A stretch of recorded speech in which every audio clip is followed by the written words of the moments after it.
Isang mapagpalang araw sa inyong lahat. Maraming salamat po sa lahat ng tumakilik sa ating channel. Hello po sa Pilipinas, sa mga regional area po natin. At hello po sa mga iba't ibang panig ng mundo. Ngayon po, samahan nyo ako, magluluto tayo ng isang comfort food na sigurong na-miss nyo na, lalo-lalo na yung nasa ibang bansa. Simulan natin ang pagluluto nito. Bubuksan ko ang kalan. Lagyan natin ng mantika. Magigisa po tayo. Ang lulutuin natin ay pininyahang manok o pineapple, chicken pineapple. Sigurado namimiss nyo na ito sa Pilipinas. Ang magluto ng mga Philippine food o Filipino food dahil matagal na kayo sa ibang bansa.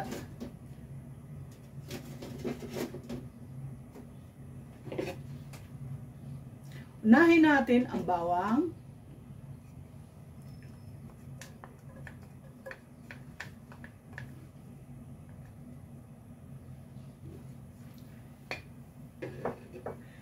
Kusayin natin to. Lutuin natin. Habang nagigisa yung bawang. Yan. Medyo antayin lang natin mag-brownies. Ang isusunod po natin ay ang sibuyas. Ayan po, lagyan natin sibuyas.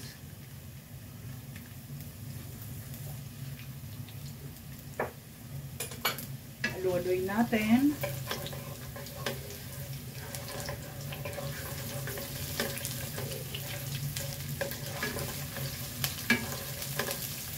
Isusunod po natin ilalagay ang ating chicken.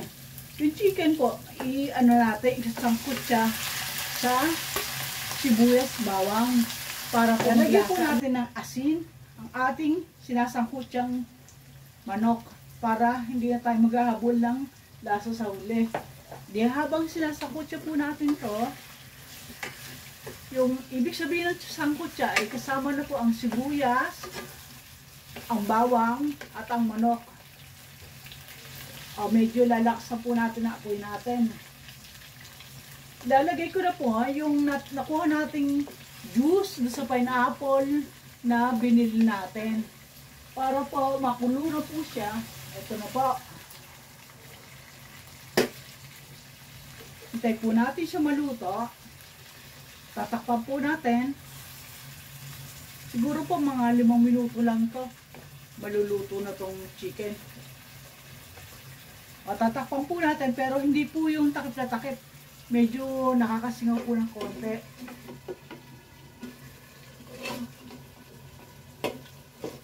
Ayan po.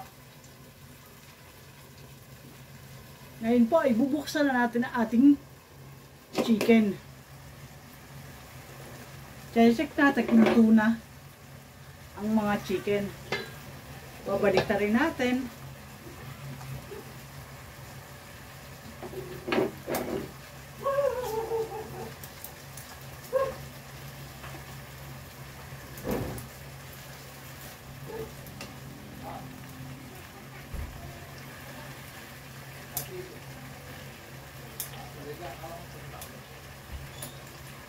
Babalik na rin lang natin.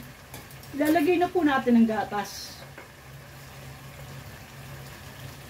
Ayun po, nilagay na po natin ang gatas. Sunod po natin ang mga pinya. Ilalagay na po natin ang pinya. Yan. Ayan po. Huwag natin masyadong halu-haluin kasi madudurog po ang ating chicken. Yan, kinalat ko lang po yung at pagkatapos po, medyo titikman po natin yung alat kung tama na sa inyo.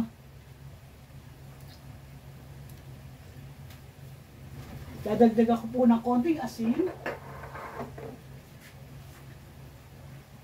Tsaka ng paminta.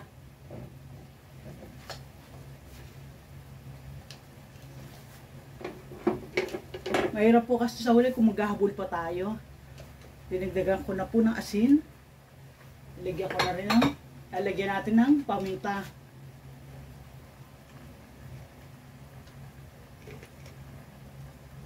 Yan, lalagyan natin ng paminta. Medyo ihalo natin yung paminta, tsaka yung asin. Yan, ganyan lang po.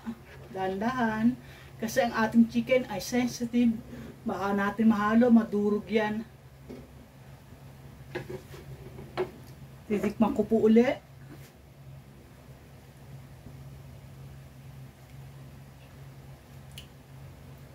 Medyo sakto na po sa ating panglasa.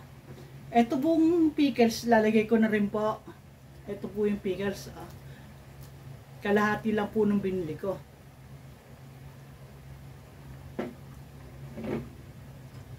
Isunod po natin ang patatas. Pag haluin ko lang po yung pickles sa sabaw. Sunod po natin yung patatas.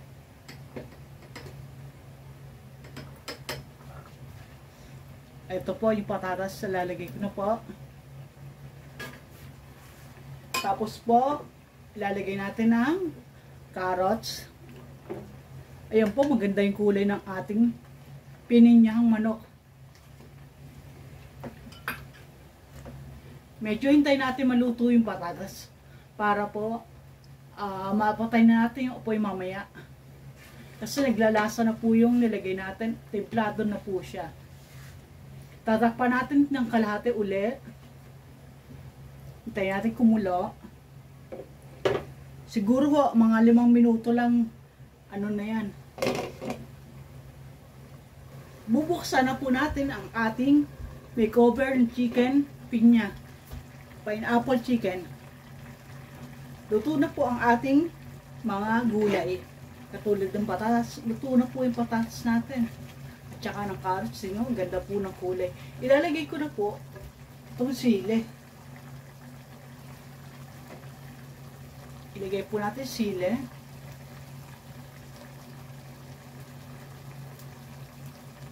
Yan.